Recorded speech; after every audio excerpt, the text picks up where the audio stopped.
Confederación de Organizaciones de Psicopedagogía y Orientación de España, que hoy preside desde 2014, y amplia participación pues, en consejos de redacción de revistas de destacado influencia en el ámbito de la orientación y la psicopedagogía, como es Educar y Orientar, ámbitos de psicopedagogía y orientación, y bueno, pues ha participado en la organización de múltiples eventos de orientación y en múltiples medios de comunicación y difusión.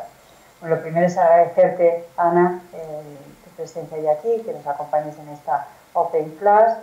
Y bueno, la primera pregunta que te podemos plantear para dar entrada a esta Open Class: ¿se puede hablar de psicopedagogía sin hablar de orientación y educación? Pues nada, primero de todo, darte las gracias, Maite, por esta oportunidad de estar hoy aquí contigo y con todas las personas que nos están viendo. De verdad que es un placer para mí poder compartir esta tarde con vosotros. Y bueno, pues muchísimas gracias por esa presentación. Yo creo que al final lo que emerge de ahí es muchos años, muchos años dedicar a esto. Y decías, ¿cómo vamos a relacionar orientación y psicopedagogía, ¿no? Y bueno, pues, ¿cómo podemos resolver esta ecuación?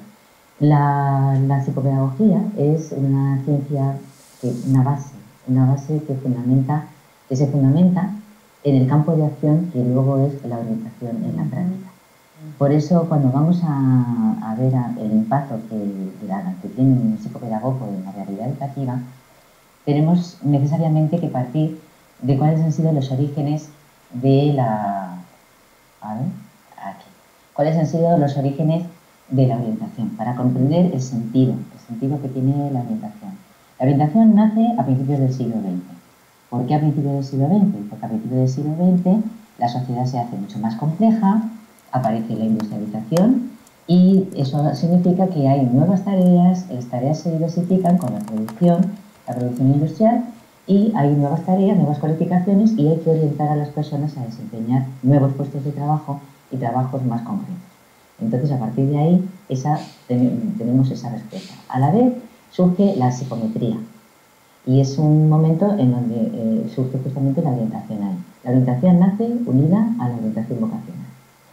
Pero además del siglo XX, además de dar lugar a sociedades complejas que vienen por esta complejización de todo lo que es la tecnología y la industria, viene también a marcarse el siglo XX por ser el siglo de la conquista de los derechos.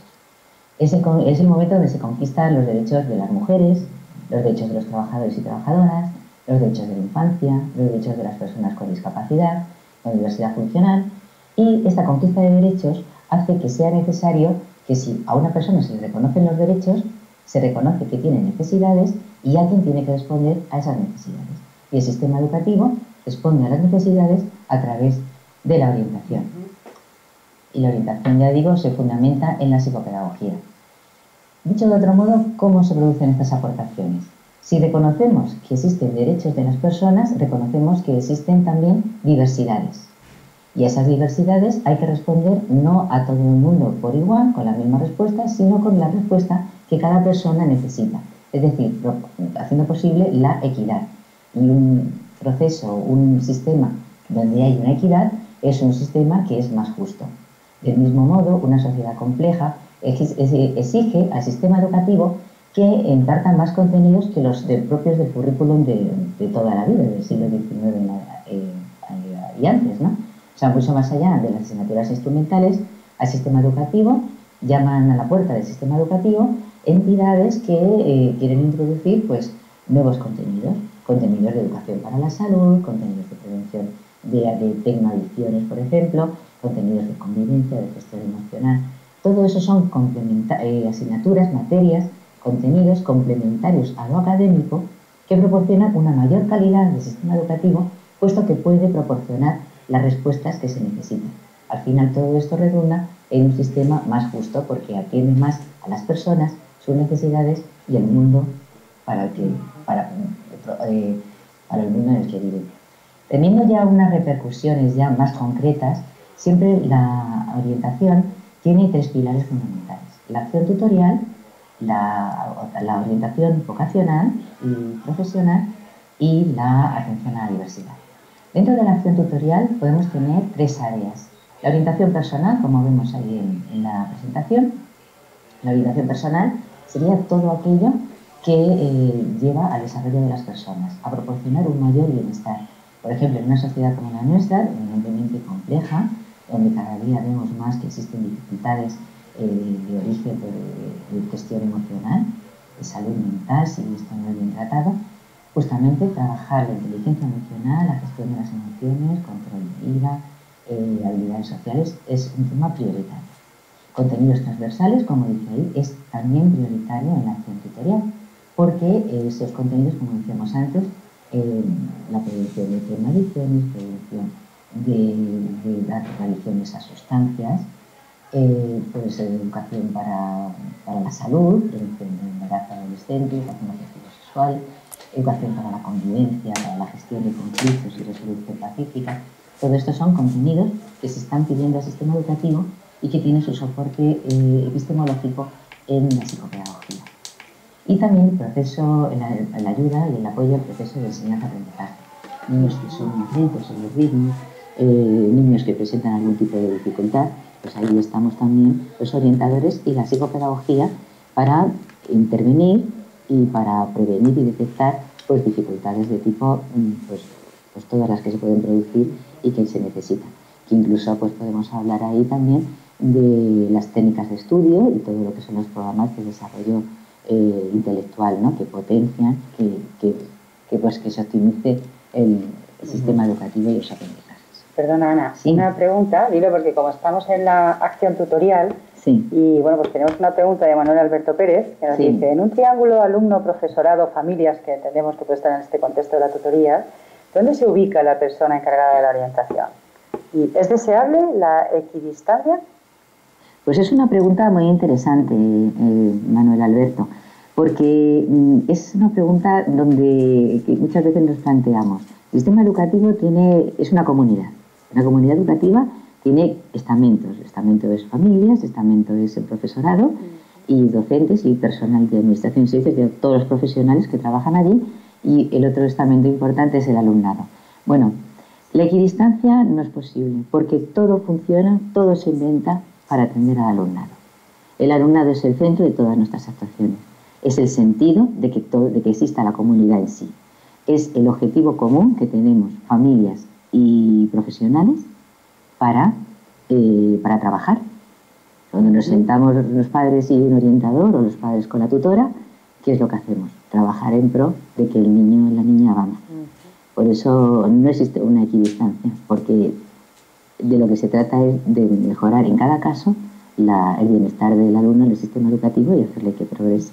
Eso es como que esa visión del alumno, ¿no? Y que el psicopedagogo tiene especial visión global del alumno, ayuda a equilibrar también la intervención y las acciones de todos los que acompañan al niño, en este caso familia, profesores u otros especialistas, ¿no? Sí, es un poco lo que veíamos, ¿no? Una actuación bisagra del sistema educativo entre las familias y bueno, otros estamentos con los que también se puede contar. Bueno.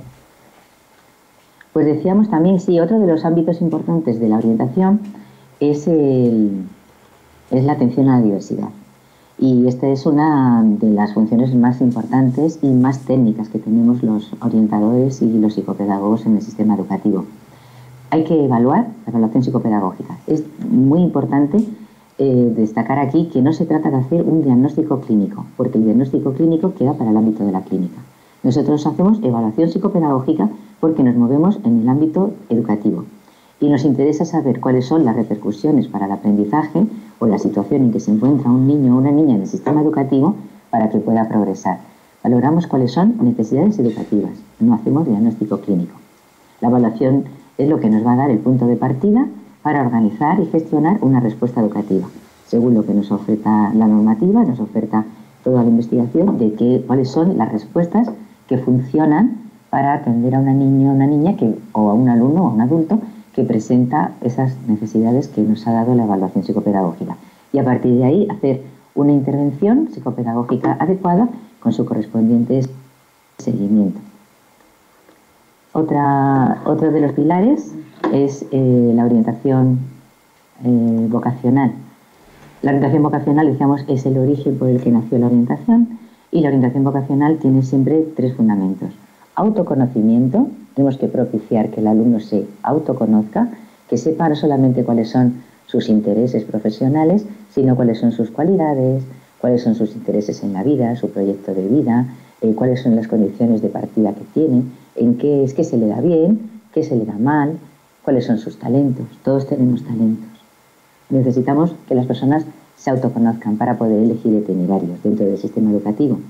Y a la vez también nosotros vamos a trabajar como psicopedagogos y orientadores en el sistema educativo, acompañando al alumno, a la alumna, para que haga una elección de una toma de decisiones adecuada, siempre buscando un bienestar en la vida. Por eso me gusta terminar este apartado con la importancia del proyecto de vida, porque trabajamos en orientación a lo largo de toda la vida, porque a lo largo de toda la vida hay que ir gestionando el tiempo, los intereses, el ocio y el trabajo, hasta tal punto que estamos empezando también a abrir un campo nuevo en el ámbito de la psicopedagogía y la orientación, que es la jubilología, que sería el estudio de qué se hace cuando uno se jubila, que cada vez estamos asistiendo a jubilaciones pues, con las personas con mejores condiciones de vida, y que también es necesario orientar. Muy interesante. Luego hablamos de la innovación y la capacidad de innovación que tiene el campo de la psicopedagogía, porque con lo que acabas de decir, bueno, pues nos vamos adelantando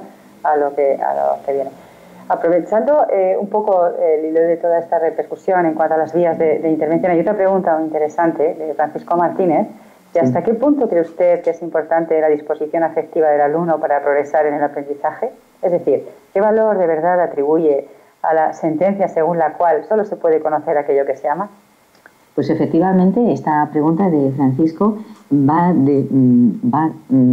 toca de forma directa uno de los pilares que ahora mismo estamos teniendo para poder trabajar en psicopedagogía, y es la neuroeducación.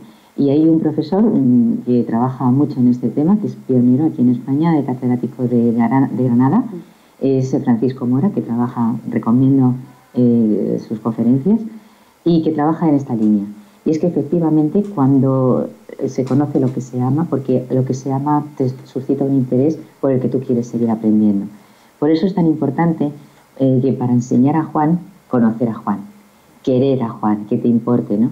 Es fundamental, porque cuando un niño o una niña detecta que tú le importas como profesor, como docente, como orientador, el niño o la niña, el alumno, te traza un puente emocional para que tú puedas participar en su vida, para que te abre su universo gracias a la puente emocional. Y hay muchas veces decir, y pídeme lo que quieras, ¿no? Es como cuando ya el alumno está en predisposición, bueno, y ahora pídeme todo el esfuerzo que realmente tengo que hacer para dar, ¿no? Claro. Tú fíjate que se decía antiguamente, la letra con sangre entra, ¿verdad?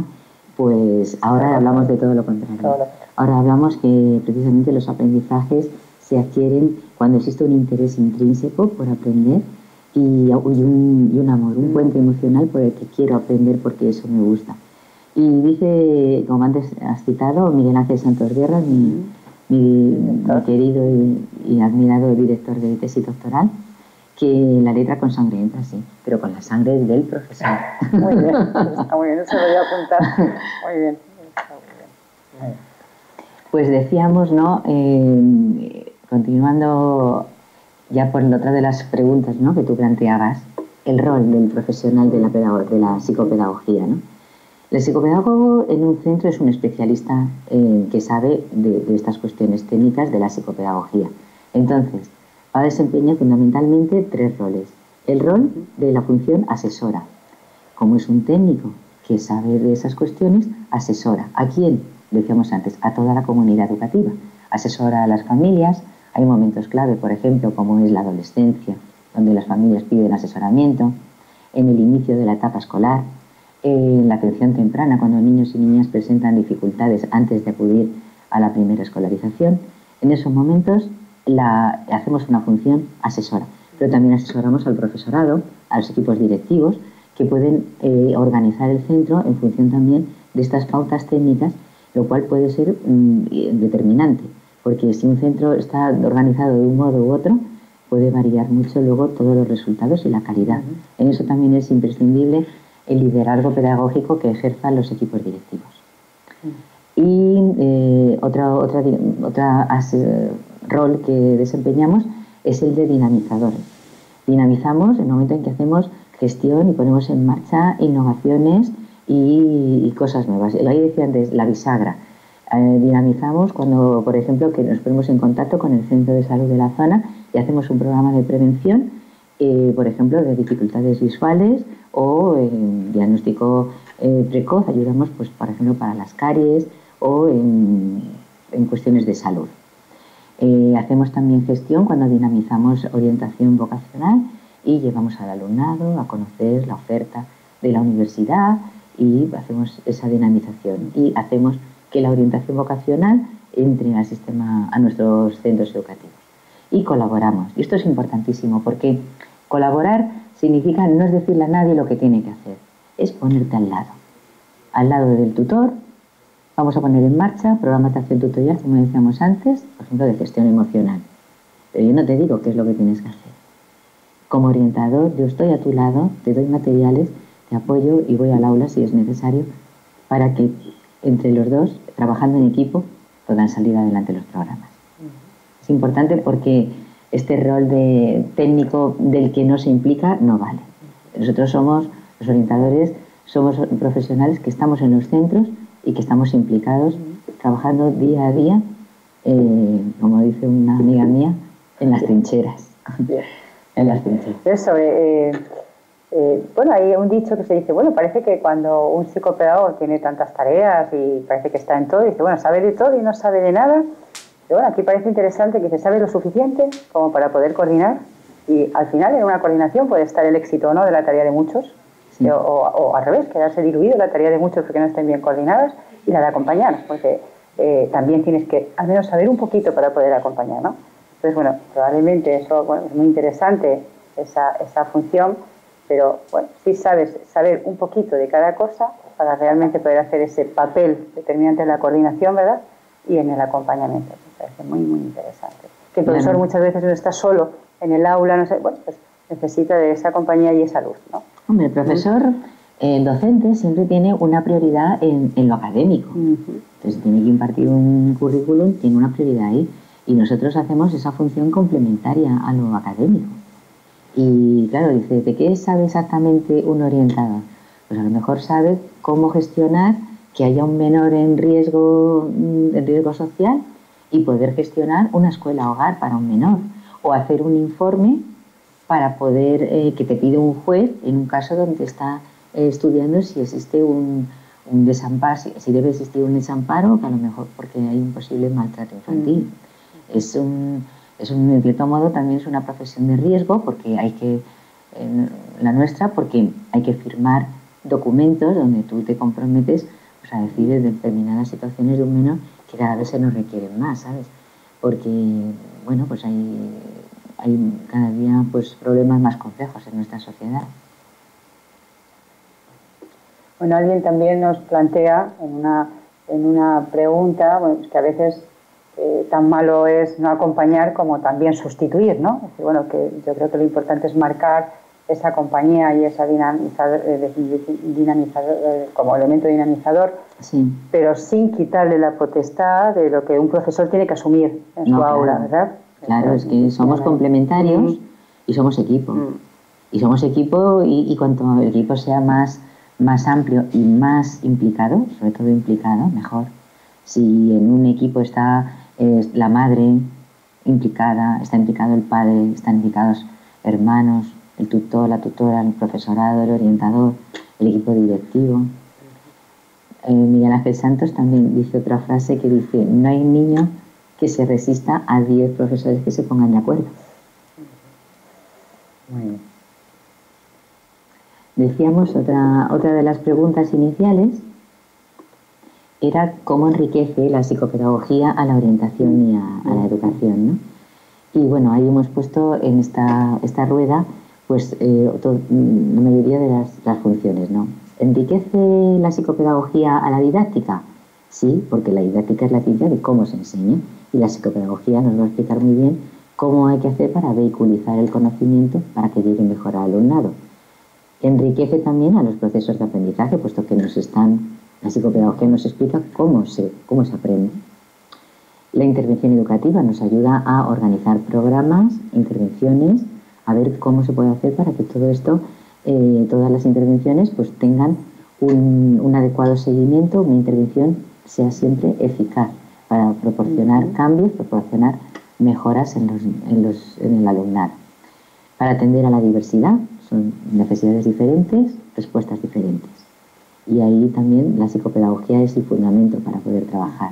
La organización de los centros. Cuando, por ejemplo, queremos atender a la diversidad, no solamente basta con el trabajo individualizado, hay que también organizar el centro.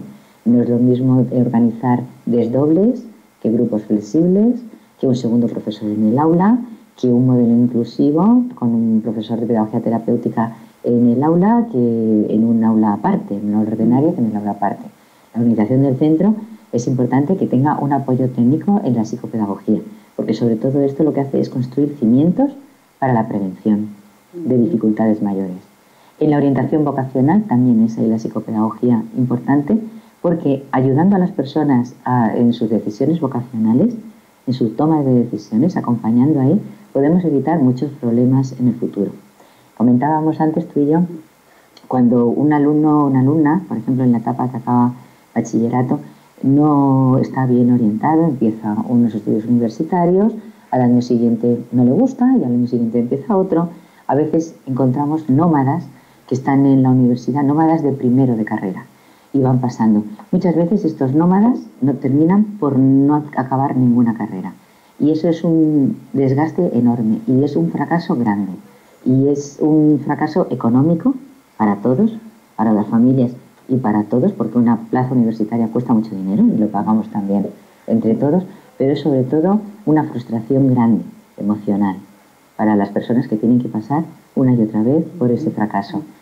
Con unos buenos sistemas de orientación podemos prevenir, y todo lo que sea prevenir y hacer y ajustar que cada persona, como si fuera un puzzle, encuentre su hueco en el sistema, no solamente educativo sino productivo, proporciona bienestar y felicidad, y eso repercute pues en que trabajas a gusto y eso pues tu vida pues va mejor en todos los sentidos, y la madre contenta, porque las madres sufren mucho con esos nómadas, ¿no? Y lo que decíamos, bueno, esto es el proyecto de vida que... Realmente, la psicopedagogía cuenta con una fuerte base epistemológica. ¿Es así? Bueno, debería contar más. Yo creo, la psicopedagogía empieza en educación, es en el ámbito de educación donde nace, y nace como un grado de, una licenciatura. Una licenciatura de un segundo grado, ¿no? Un segundo ciclo, ¿no? Segundo ciclo. Bueno, pero y ahora se ha querido eliminar ese segundo ciclo. Sin embargo, la realidad se impone. Y el sistema educativo nos dice que es necesaria la psicopedagogía. Y nos lo dice cada vez más. Y se ponen en marcha los másteres, como como algunos también, en la universidad donde yo trabajo, en la Universidad de Málaga también, y tiene una demanda grande. Porque la gente quiere saber de psicopedagogía, la gente quiere tener esos fundamentos teóricos, epistemológicos, para poder trabajar en orientación, en otros ámbitos también. También trabajamos como psicopedagogos en el ámbito social y en el ámbito laboral. ¿Y la investigación? Hay, en cuanto a la producción de la investigación y cuerpo científico, sí. ¿Tiene entidad propia? Es un reto, creo que es el gran reto ahora mismo. En alguna de las preguntas salía, me acuerdo, un compañero, preguntaban si existen, si los profesionales trabajan basándose en modelos que hayan sido demostrados empíricamente y con la investigación. Sí, pero todavía es muy incipiente. Yo me gusta plantear esta idea como un iceberg.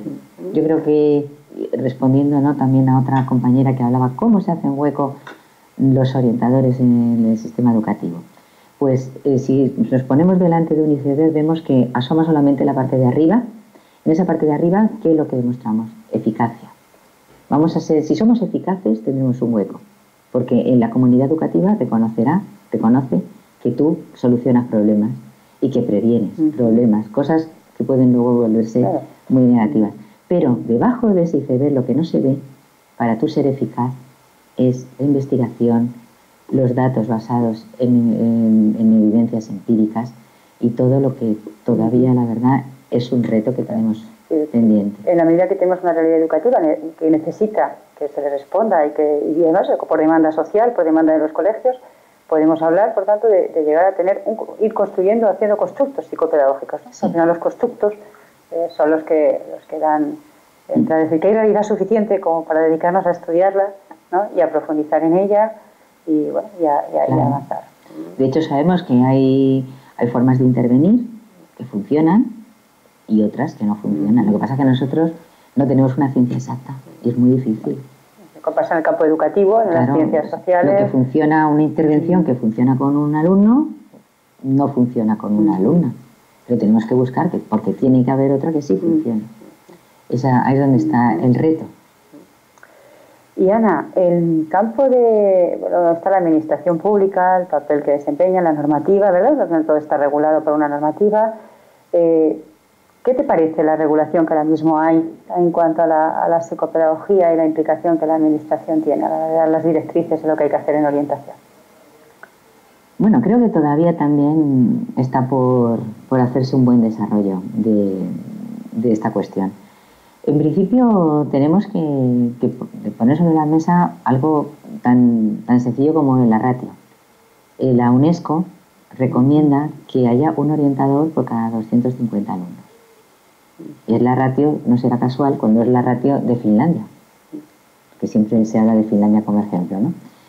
Y eso es uno de los retos que la administración tiene que escuchar algún día, que es necesario que haya más orientadores si queremos que haya unas respuestas más eficaces y de mayor calidad en el sistema educativo. No se puede hacer las cosas si no hay medios, y un medio eficaz es un orientador en un centro educativo, pero claro, con una ratio razonable. 250 alumnos entendemos que es una ratio razonable en COPOE, pero también es verdad que no siempre los criterios deben de ser numéricos. Hay realidades pues muy complejas, como en centros de privación sociocultural, donde la ratio menor pues, sería todavía más necesaria. Y decíamos de la administración. La administración ha habido momentos en la historia donde le ha interesado mucho la orientación y nos ha dado impulsos fuertes. Me gusta destacar dos fundamentalmente.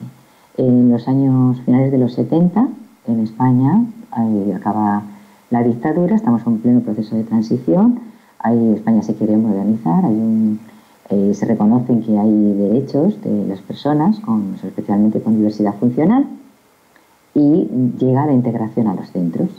Y en ese momento a la administración le interesa impulsar los orientadores, impulsar que haya orientadores en los centros. ¿Para qué? Para que vayan a los claustros a convencer a los maestros de que los niños y niñas con diversidad funcional deben de estar ahí. Este niño, esta niña tiene que estar aquí. Y ahí tenemos un gran impulso y se consigue el objetivo. Ahora la integración incluso está superada porque ahora hablamos de inclusión y nos queda por conseguir. Pero ahí es donde todos tenemos la mirada puesta, en la inclusión. Y ya todo es un discurso compartido, que nadie va a estar en contra de que tengamos una escuela inclusiva y un mundo inclusivo. Pero también luego viene otro momento. Y viene otro momento donde se hace un impulso importante a la orientación. Es cuando ya se quiere modernizar España, ya estamos en los años 90, y se pone en marcha la LOSE. Y la LOSE tiene un gran reto, que es escolarizar a la población hasta los 16 años. De nuevo, vuelve a dar un gran impulso a la orientación, haciendo que los orientadores y orientadoras lleguen a los centros de secundaria. ¿A qué? A convencer a los claustros, en este caso profesorado de secundaria, de lo mismo, este niño tiene que estar aquí. ¿Por qué?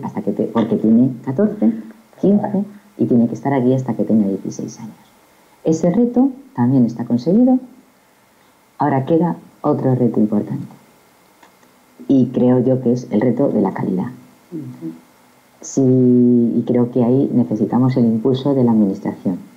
La administración debe comprender que llevando la psicopedagogía y potenciando la orientación en los centros, la calidad será mejor. Y ya tenemos la cantidad, tenemos a toda la población escolarizada en España, hasta los 16 años.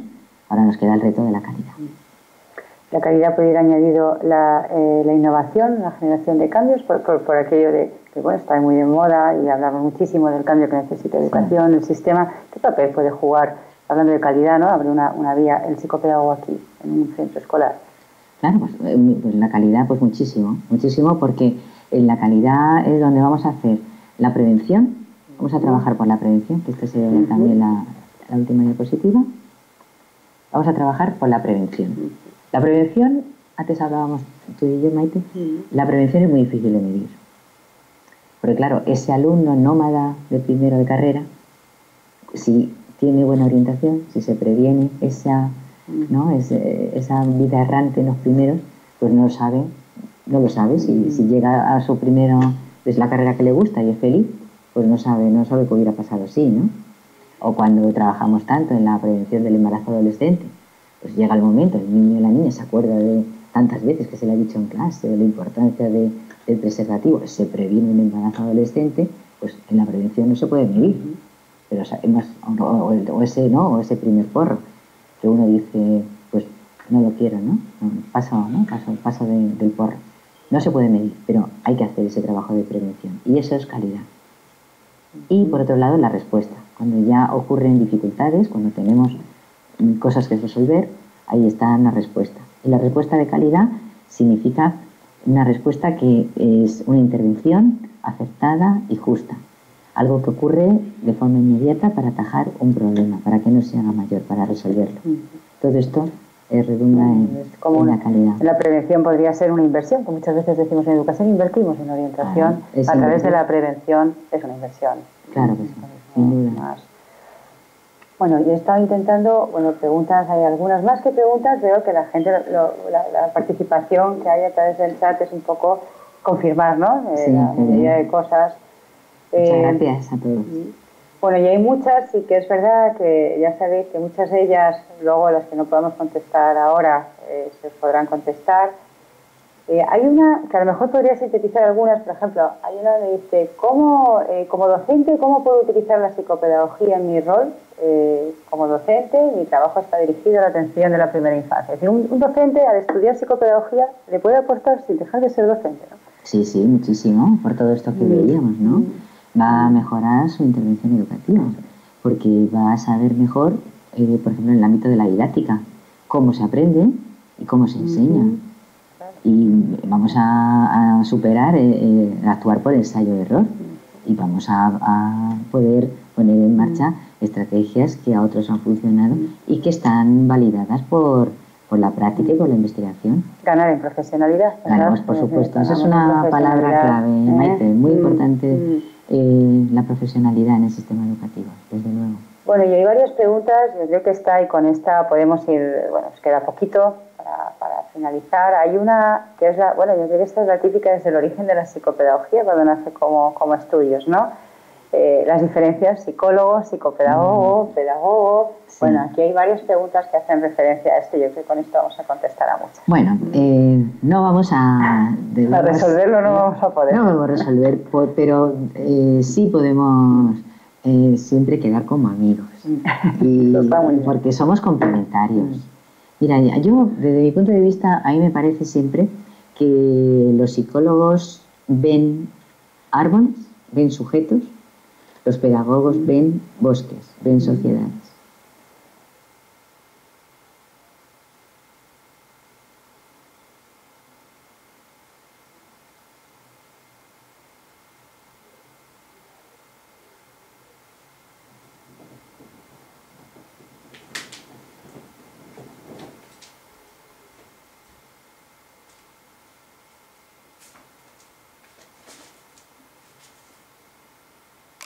Psicología también aporta. Entonces, yo creo que tenemos que superar ya la dualidad esa de pedagogos o psicólogos. Creo que tenemos que ir a un enfoque complementario, porque la psicología y la pedagogía tienen que aportar muchísimo. Y si ya las unimos en un marco común, como es la psicopedagogía, muy enfocada también al sistema educativo, a lo que el sistema educativo puede hacer para mejorar la psicología, la pedagogía, y la combinación de ambas para que las personas alcancen mayores cotas de bienestar en el sistema educativo y en su vida, en su proyecto de vida, pues muchísimo mejor. El sistema educativo, al final, un colegio necesita que cuanto más conozcamos recursos del entorno, de la comunidad, de lo educativo, de la organización, de la didáctica, más pedagógico, también pues necesita la visión de esa parte clínica para ayudar al niño en esa parte y a los alumnos en esa parte más de aprendizajes, y ambos necesitan también su fuente, ¿no? Esa visión, y bueno, y ahí forman el equipo, ¿no? La verdad que... Bueno, pues viendo alguna pregunta más, concluimos, que nos queda. Quisiera decir, a ver, buscaría informarme de las últimas aportaciones de la ciencia. Bueno, preguntan por bibliografía, que luego esto sí se les puede aportar, con preguntas concretas que hagan sobre tu bibliografía o referencias que hemos tenido, se os dará. Sí. Y luego, pues a ver, soy educadora, estamos hablando de primero de carrera, pero la realidad es que hay mucho fracaso escolar y muchos no acaban la ESO. Y les obligamos a permanecer hasta los 16 años en educación obligatoria. ¿Qué hacemos cuando estos alumnos no son atendidos debidamente y acaban siendo expulsados constantemente y se les queda etiqueta de malos? ¿Cómo hacer para que estos chavales se enganchen y continúen sus estudios? Bueno, con esta pregunta concluimos, Ana. Esa es una pregunta de tesis doctoral, ¿eh? Pero bueno, hay vías, ¿eh? Hay vías. Hay vías, si queremos, dentro de la secundaria obligatoria, hay vías como los programas de mejora del aprendizaje y del rendimiento, que son grupos reducidos, que rescatan al alumnado que tiene fracaso escolar para poderlo hacer que se incorpore al sistema, porque es grupo reducido, con muchas horas de materias instrumentales. Esta es una posibilidad. Otra posibilidad para los que tienen más necesidad de una cualificación profesional es la formación profesional básica, que es también muy interesante porque combina la cualificación profesional con la formación general, y esto también rescata. Me gusta utilizar la palabra rescatar porque se trata de eso y muchas veces también lo conseguimos. Así que sí, hay vías, por eso tiene que estar también un orientador en el centro. Son recursos, es rescatar y es pelear, ¿no? Es pelear, claro, y que esté el orientador en el centro ayuda a conocer la oferta educativa, de dónde se pueden encontrar esas respuestas educativas que necesita. Porque a lo mejor un niño, efectivamente, existe fracaso escolar y puede un niño o una niña estar hastiado ya en segundo de eso. Pero quizás en un centro muy cerquita o cogiendo un autobús puede encontrarse con que hay una FP básica de electricidad, que es lo que al niño le gusta, que es su vocación, que es lo que quiere hacer, y eso le cambia la vida. Muy bien, bueno, pues para cambiar la vida nos quedamos con eso, cerramos esa bonita frase, rescatar esa apuesta de apostar por el niño, ¿no? Nos quedamos también con ese de quererlo, buscar todos los recursos con una gran visión, ¿no? Que va a la pedagogía, a la psicología, allá donde esté. Y bueno, pues esa apuesta de que hay muchas cosas que se pueden conseguir y tenemos un largo camino para seguir consiguiendo. Ana, muchísimas gracias, ha sido un placer. A vosotros también por esta presencia en la Open Class, y nos quedamos con la serie de preguntas. Ha habido, solo para cerrar, muchas personas reconociendo, que te reconocen pues tu trayectoria profesional y que la han estado confirmando y diciendo, bueno, pues enhorabuena. Y bueno, pues muchas felicitaciones por tu exposición que comparto con ellos. Muchísimas gracias. Muchísimas gracias a vosotros y un saludo muy afectuoso a todas las personas que nos habéis acompañado.